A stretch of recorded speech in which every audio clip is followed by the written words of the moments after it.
Hey everybody, what's going on? Jim here, and welcome to the next installment of the Jim Filoni vlog. How you guys doing today? I'm doing okay. Went and got some stuff for the baby yesterday, so that was fun. But had kind of a stressful day yesterday, so I'm hoping today's a little bit better. But today, I want to talk about something that's important to me. It hasn't been very important to me here recently, but it's the end of a chapter.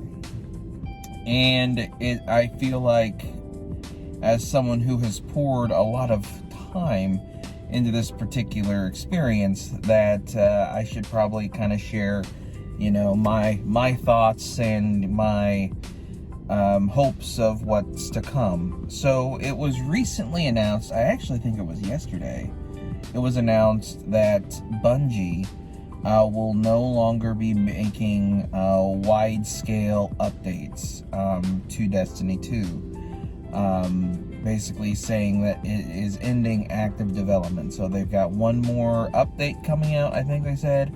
And then after that, it'll just have some minor maintenance here and there just to ensure that the game is still playable. And, seeing that kind of blew my mind, because Destiny... So, for those of you that don't know, Destiny was made by the original creators of Halo, a franchise that I absolutely love. And I co-own a rapidly growing Facebook community called Halo Hub. And you might also know that I like Halo a lot because I've been re-releasing old episodes of Halo the Basics on this channel. I'm going to be working on new episodes, but those are going to be exclusive to Halo Hub. So look out for that in the near future. But anyway, absolutely love Halo. It's definitely one of my Mount Rushmore of gaming things. It's something that is very near and dear to me, and is something that I absolutely adore and absolutely love in terms of an IP and everything. I think it's right up there with Star Wars and Transformers as like one of my main personality defining franchises.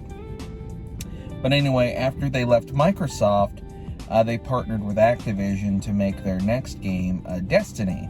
Which Destiny was kind of a very interesting idea, taking gameplay of a first-person shooter and making almost an MMO out of it. It was the first of the live service games as we know them today. But unlike, say, a lot of the more modern live service games, there was a deep lore, and there was, a campaign, and, it actually felt like a game. The first Destiny I didn't really get into that much, just because it required a constant internet connection, and at the time where I lived, you really couldn't get very good internet, so, it was basically unplayable for me. So I don't really have a whole lot of experience with Destiny 1. But when Destiny 2 came out, I bought it day one. Bought the disc version because back then, it was a premium release where you had to actually buy it in the store. You couldn't just download it. And I enjoyed it immensely. I liked the characters. I thought it was cool that I could bring over my Destiny 1 character. Because I did have a character from Destiny 1, they just didn't have very much progress in it. And, it was a very fun game. And then, I stepped away from it after I beat the main campaign. I didn't really mess with Forsaken at the time. But it was right around the time, let's see, Shadowkeep was the third expansion. Beyond Light, which was the fourth expansion, that's when I really got back into it.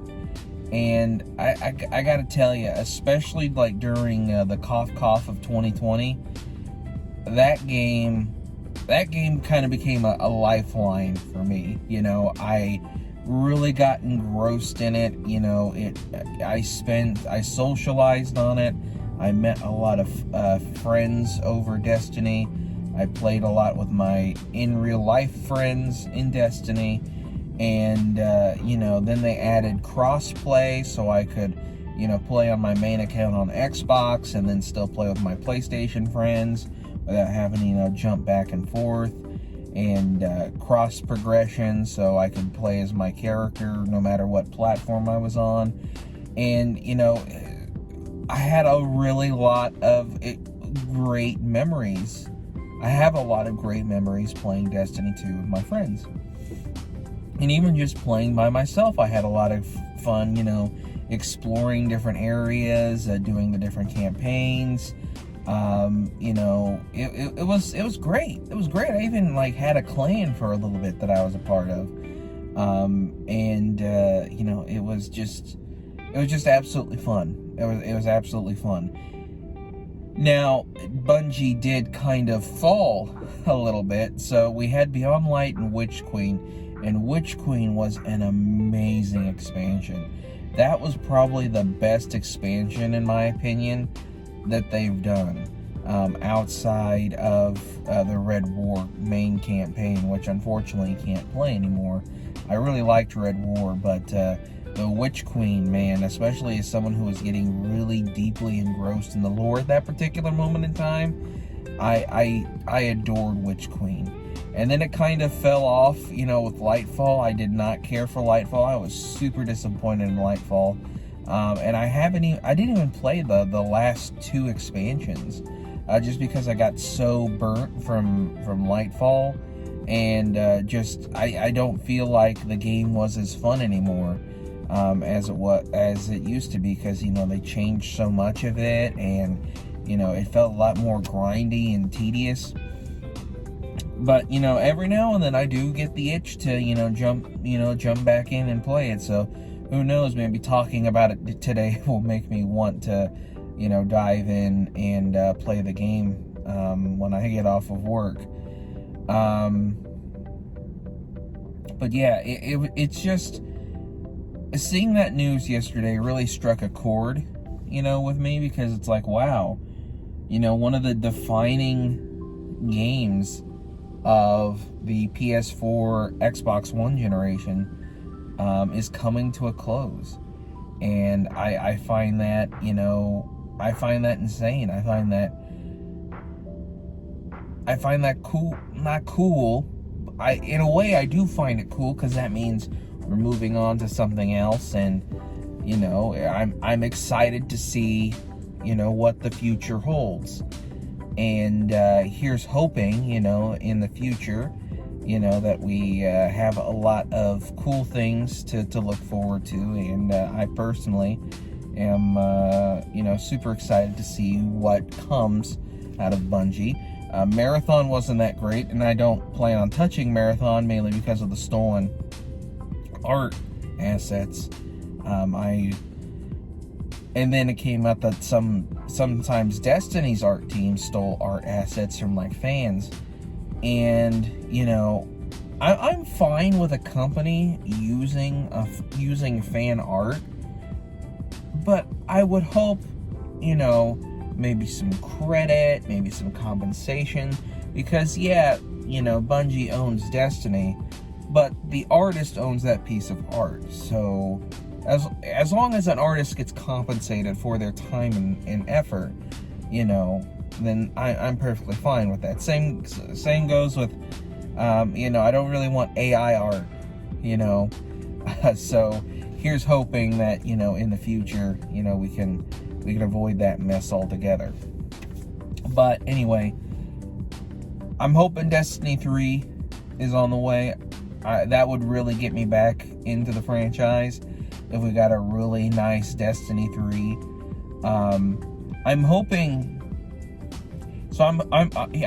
they rename Destiny 1 Destiny 1, and then name the new game Destiny.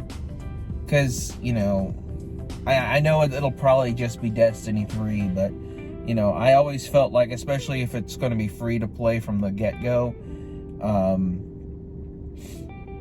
you know, if it's going to be free to play from the get-go, I feel like having a 3 in the name can be kind of confusing, but maybe not at this point, you know, who knows. But yeah, just wanted to share my thoughts on that, and the whole Bungie situation as a whole, and hopefully I'm right, and we're going to get something good. Hopefully we get Destiny 3, and yeah, here's hoping for a great big beautiful tomorrow for the Guardians and the Destiny community. And I hope, beyond hope, that it's coming, and that we can step into the light together. Thank you so much for watching. Did you play Destiny? Let me know down below. And until next time, I'm Jim, and I will see you on the next Jim Filoni vlog. Take care.